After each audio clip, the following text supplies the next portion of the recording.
Computer binary کو کیوں استعمال کرتا ہے؟ یہ آسان نہیں کہ وہ انسان کو سمجھ آنے والی لینگویج استعمال کرے، نہیں، جیسے میں نے پہلے کہا کمپیوٹر صرف بائنری کو سمجھ سکتا ہے۔ کیوں ایسا کیوں ہے؟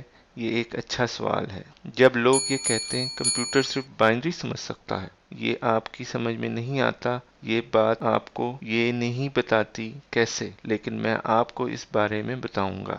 ابھی آپ کو ایک سادہ سی چیز سمجھنی ہے، وہ ہے بائنری۔ بائنری 1 اور 0 کا نام ہے۔ اس میں بیس 2 کا نومیریکل سسٹم استعمال ہوتا ہے، جبکہ ہم انسان بیس 10 نومیریکل سسٹم استعمال کرتے ہیں، یعنی بائنری کے نمبرز میں 0 یا 1 استعمال ہوتے ہیں۔ الیکٹرانک ورلڈ میں یہ چیز بہت زیادہ اہم ہے۔ الیکٹرانک ورلڈ میں ایک ڈیوائس ہوتی ہے بہت ہی چھوٹی سی، جسے ہم ٹرانزسٹر کہتے ہیں۔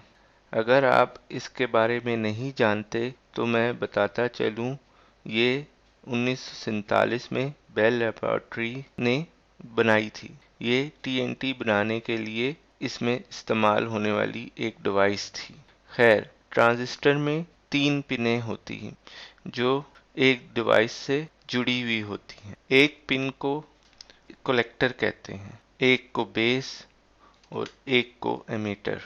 بجلی ایمیٹر سے کلیکٹر کی طرف جاتی ہے، لیکن اس کو قابو کرنے کے لیے بیس پن استعمال ہوتی ہے۔ اس کا کام الیکٹرک سوئچ جیسا ہوتا ہے۔ جب اسمال اماؤنٹ آف کرنٹ مطلب تھوڑی سی بجلی بیس پن کو دی جاتی ہے تو یہ اس کی وجہ سے لارج اماؤنٹ آف کرنٹ مطلب زیادہ بجلی ایمیٹر سے کلیکٹر کے حوالے ہو جاتی ہے، جو بہت ہی کام کی چیز ہے الیکٹرانک ورلڈ میں۔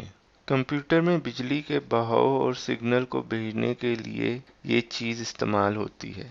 جب اس کو بائنری میں کنورٹ کیا جاتا ہے، یعنی 0 کا مطلب آف ہوتا ہے، مطلب بیس سوئچ آف کر دینا ہے، اور 1 کا مطلب آن ہوتا ہے، مطلب بیس سوئچ آن کر دینا ہے۔ جب کمپیوٹر مختلف سگنلز کو بجلی کے بہاؤ کے ذریعے ایک جگہ سے دوسری جگہ بھیجتا ہے تو بھیجے جانے والی تار کے بیچ میں ٹرانزسٹر کے ذریعے ان سگنلز کو روکا اور چھوڑا جاتا ہے۔ جب بجلی کے ذریعے سگنل بھیجنا ہوتا ہے تو اس ٹرانزسٹر کے بیس پن کو کرنٹ بھیج کر سوئچ کو آن کر دیا جاتا ہے۔ اسی طرح دوسرے ٹرانزسٹر کی بیس پن کو نہ کرنٹ دے کر مطلب آف کر کے بجلی کے سگنل کو درمیان میں روک دیا جاتا ہے۔ اسی طرح اگلے کو اور اسی طرح اگلے کو بھی بائنری کے 0 یا 1 کے ذریعے سگنل کو قابو کیا جاتا ہے۔ ظاہر سی بات ہے اس طرح کا کام کمپیوٹر میں بہت زیادہ ہو رہا ہوتا ہے، مطلب اس طرح کے لاکھوں ٹرانزسٹر مل کر CPU بناتے ہیں، جیسے اس تصویر میں دیکھا جا سکتا ہے۔ اصل CPU میں یہ ٹرانزسٹر بہت ہی چھوٹے ہوتے ہیں جو انسانی آنکھ سے دیکھے نہیں جا سکتے۔ اصل ٹرانزسٹر جو پہلی دفعہ بنایا گیا تھا وہ اس طرح کا 2 بائی 2 انچ کا تھا، جو آج کے ٹرانزسٹر سے بہت بڑا ہے۔ اس تصویر میں دیکھا جا سکتا ہے کہ آج ایک سکے میں لاکھوں ٹرانزسٹر سما سکتے ہیں۔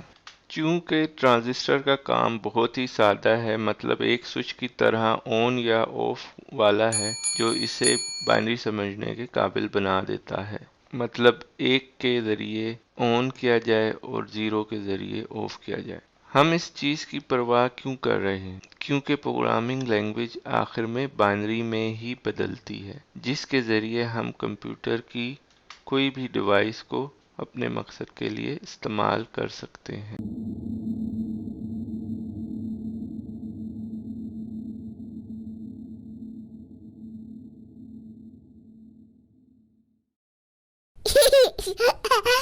Baba.